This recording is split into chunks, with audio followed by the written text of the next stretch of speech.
آپ نے محمود غزنوی کا نام سن رکھا ہے. شیخ محمود غزنوی کے جو لشکر کے لوگ تھے، علماء نے لکھا ہے کہ 70% سے زیادہ لوگ حضور غوث اعظم کے مرید تھے. حضور غوث اعظم کے مرید تھے. تو میں بس ایک بات عرض کرتا ہوں آخری. ایک دفعہ بغداد کے اندر ایک عیسائی آ گیا، اور عیسائی نے آ کے لوگوں کو قائل کرنا شروع کر دیا کہ بھائی دیکھو، قرآن کریم میں آپ کا جو قرآن ہے، آپ کی جو کتاب ہے، اس میں ہمارے نبی کی شان کو اللہ نے بیان فرمایا ہے. کیا کیا ہے جی؟ شان کو اللہ نے بیان فرمایا ہے کہ ہمارے نبی کو اللہ نے بغیر باپ کے پیدا فرمایا. ہمارے نبی نے 3 دن کے اندر اعلان نبوت کا اعلان کیا. کتاب کہا مجھے اللہ نے کتاب عطا فرمائی. ہمارا نبی وہ تھا جو مٹی کا پرندہ بناتے، اس میں پھونک مارتے، وہ ہوا میں اڑنا شروع کر دیتا. مادر زادندے کو ہاتھ پھیرتا، اللہ شفا دیتا. کوڑ کی بیماری والے کو ہاتھ پھیر کے اللہ شفا دیتا. ہمارا نبی مردوں کو پیر کی ٹھوکر مار کے کہتا قم باذن اللہ، میرے رب کے حکم کے ساتھ کھڑا ہو جا، تو مردہ بھی اٹھ کر کھڑا ہو جاتا. کیا تمہارے نبی کی یہ شان قرآن میں موجود ہیں؟ اب یہ جو ہمارا خطہ ہے نا، پاکستان انڈیا، یہ تو ویسے جمہوری ملک ہے. ہر بندے کو حق ہے، جو مرضی بندہ امام مہدی ہونے کا دعویٰ کر دیتا ہے، معاذ اللہ، جو مرضی جو منہ میں آتا ہے وہ بک دیتا ہے.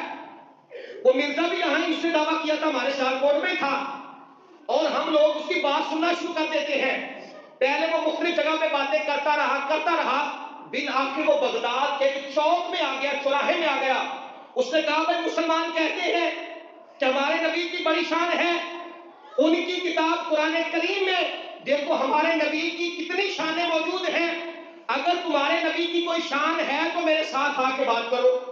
علماء جاتے کسی کی دال وہاں پہ نہ گلتی، اسی لیے آ کے حضور غوث اعظم سے کہا حضرت فلاں چوک میں ایک عیسائی کھڑا ہے اور وہ یہ باتیں کرتا ہے.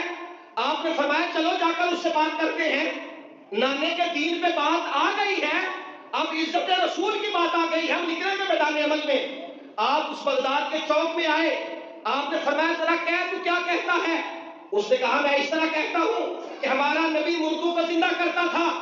آپ نے فرمایا پادری، ساری روئے زمین پہ جتنے بھی عیسائی موجود ہیں، کیا حضرت عیسیٰ علیہ السلام کا کوئی ایک امتی، عیسیٰ علیہ السلام کا ماننے والا کوئی ایک عیسائی آج کے اس دور میں مردے کو زندہ کر سکتا ہے؟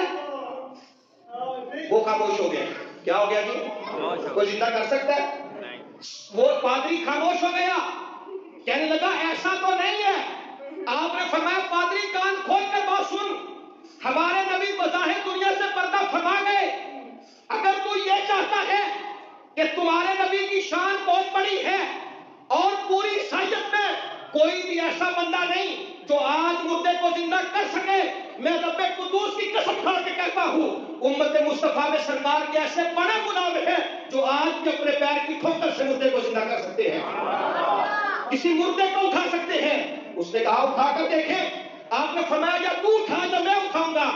تاریخ گواہ ہے، بہجت الاسرار میں ہے کہ وہ دونوں احباب مجمع بھی ساتھ جو سب سے پرانی قبرستان میں قبر تھی، کہنے لگا آپ اس کو اٹھا کر کے. حضور غوث اعظم نے پیر کی ٹھوکر ماری، مردے کو اٹھا دیا. مردہ کہنے لگا کیا قیامت آ گئی ہے؟ آپ نے فرمایا قیامت نہیں آ گئی، سرکار کے ایک امتی کو کرامت کی ضرورت پڑ گئی ہے. میرے بھائیوں، آج ہم کرامات دیکھ کر پریشان ہو جاتے ہیں. کرامت، میرے حضرت فرماتے ہیں کرامت ایک حجاب ہے.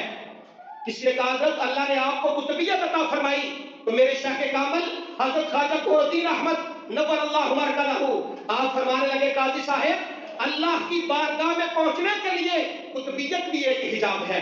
تو میرے بھائیوں، اللہ تعالیٰ نے حضور غوث اعظم کو بڑا مقام عطا فرمایا تھا. اتنا مقام عطا فرمایا کہ حضور سلطان باہو رحمت اللہ تعالی علیہ وہ فرمانے لگے کہ شہر بغداد میں ٹکڑے منگسا تے کرسا میرا میرا ہوں. اور اعلیٰ حضرت نے کہا تجھ سے در سے سگ اور سگ سے ہے نسبت مجھ کو، بڑی دور میرے گلے میں بھی ہے، بڑی دور کا ڈورا تیرا. میرے بھائیو، حضور غوث اعظم کا بڑا مقام تھا.